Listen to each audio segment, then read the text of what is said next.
The highest form of extreme ownership. Jocko Willink wrote in the book Leadership Strategy and Tactics, when a leader knows they cannot blame anyone or anything else, they will implement what I call preemptive ownership. They will take ownership of things to prevent problems from unfolding in the first place. Ownership isn't just about taking responsibility when mistakes happen. The highest form of extreme ownership takes place preemptively before the mistakes occur. This is really good. Leif Babin wrote this in an email, and I wanted to go over this with you because a lot of us, if you've read Jocko Willink's books, Leif Babin's books, then you understand what extreme ownership is, and that's just taking 100% responsibility for everything. If something goes wrong, it's your fault as a leader. And when you accept total responsibility for everything, that begins to make you proactive. And then you can become preemptive to prevent problems from happening in the first place because you don't have a fallback plan. It's you. It's you, baby. That's it. You're the leader. Now, this doesn't lead to micromanaging. This is what you would think, that this would lead you to micromanage because you know that at the end of the day, it is 100% your responsibility. Regardless of who screws up, it is 100% your responsibility. So how do you not micromanage? Well, Leif Babin says an effective leader knows they can't blame an inexperienced team member who is working on a critical part of a project.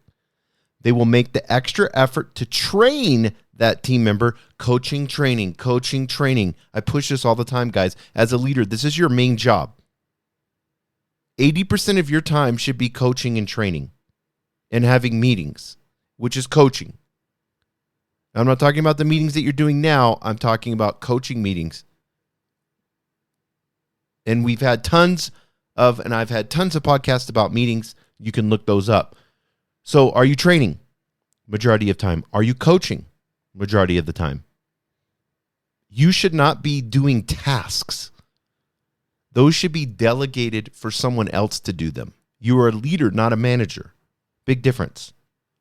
If you're a manager, I encourage you to find ways. If you're like a middle manager and you have to be in the project super detailed and you're leading it, and I would encourage you to find ways that you can delegate this responsibility to others in your team. And this is a process, and I'll do a podcast on that process, going from a manager to a leader. So he says this: check in with them frequently and make sure that they are on track to be successful. These actions prevent critical errors before they even happen. Because if you check in with your coaching, that's what you're going to be doing. You're going to be saying, maybe you pull a team leader into your office and you're like, hey, Susan, how you doing? Just checking in on the project, seeing how things are going. How's the team going? Wanted to see how you're doing. First, let's talk about the project, and let's get, I don't want to get into details in the weeds. I want to kind of stay macro. What are some of the things that you're seeing in the project? And then what are some of the things that I can help you with? Or some of the things that we can talk about that may be like a blind spot or something that you're frustrated in, and we can work it through right now. So now you're taking another leader, who's your project manager, and you're training them on leadership by walking them through this. And if you've created trust and honesty, they're going to be really honest with you because they're going to want your help in the training. You're not telling them what to do.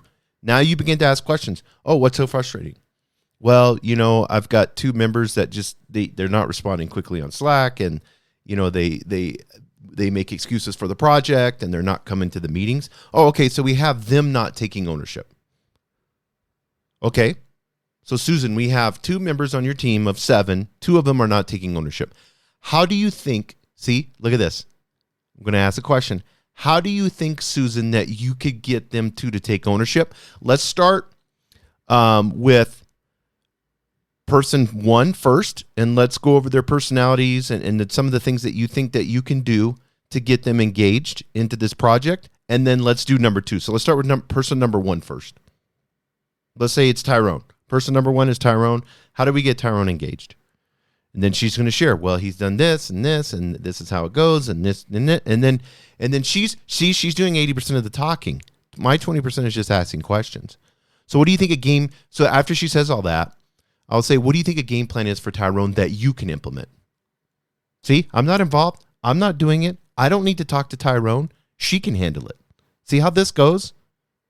Narcissistic leaders have to micromanage because they have to be involved in everything because they don't trust anybody. They only trust themselves. But themselves is horrible because themselves is doing 5% work on every little thing because they can never truly focus. A narcissistic leader can never truly focus, and he doesn't trust anyone. So he's running around like a chicken with his head cut off and just squirting blood everywhere and creating chaos. How do you create order? This is how you create order. How do you create order? By leading. And this is every opportunity, every situation is an opportunity for training and coaching. And this helps you take 100% ownership. Do you see how this works?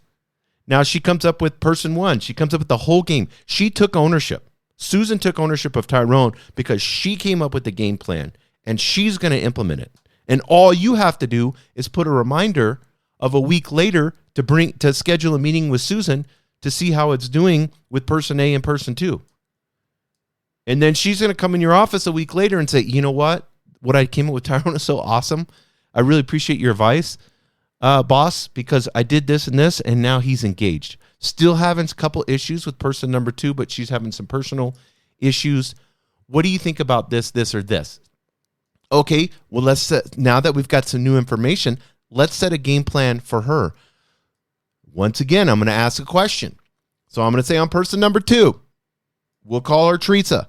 So Teresa's got some personal issues. What's the personal issue? Well, she's going through a breakup. She's had a boyfriend for about a year, and she's kind of going through that, and she seems just like really sad and kind of down. Okay, what can we do for her?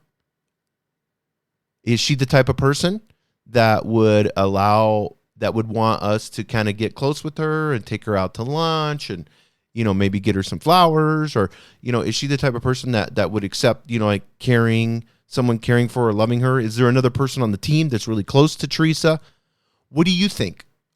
I mean, you work with her every day, so what do you think? So that would be like how I would talk to Susan, the project manager. That's how I would talk to her about Teresa. And then she'd be like, well, Teresa's kind of standoffish and da-da-da-da, and she's like introverted. And then, oh, okay, perfect. So now we know Teresa a little bit more. So what do you think a game plan, with having all this information now, what do you think a game plan we could do? And she's like, well, I think probably I would like to pull somebody else on another team and kind of let Teresa do some like minimal type work. Do you have anything, boss? This is the project manager. Do you have anything that you could put her on where she can just do minimal tasks and stuff like that? And then I would say, do you think that she would appreciate that or not? How are you going to approach that with her so she doesn't feel like she's getting kicked off the team? See, another question. Well, I didn't think about that, but I would probably want to have, well, if she lives, does she live in the area? Is she close? Oh, yeah. Well, why don't you guys go to lunch? And just bring me back the receipt and I'll pay you back. Or I can give you my credit card or whatever. See how that goes? That's an effective leader.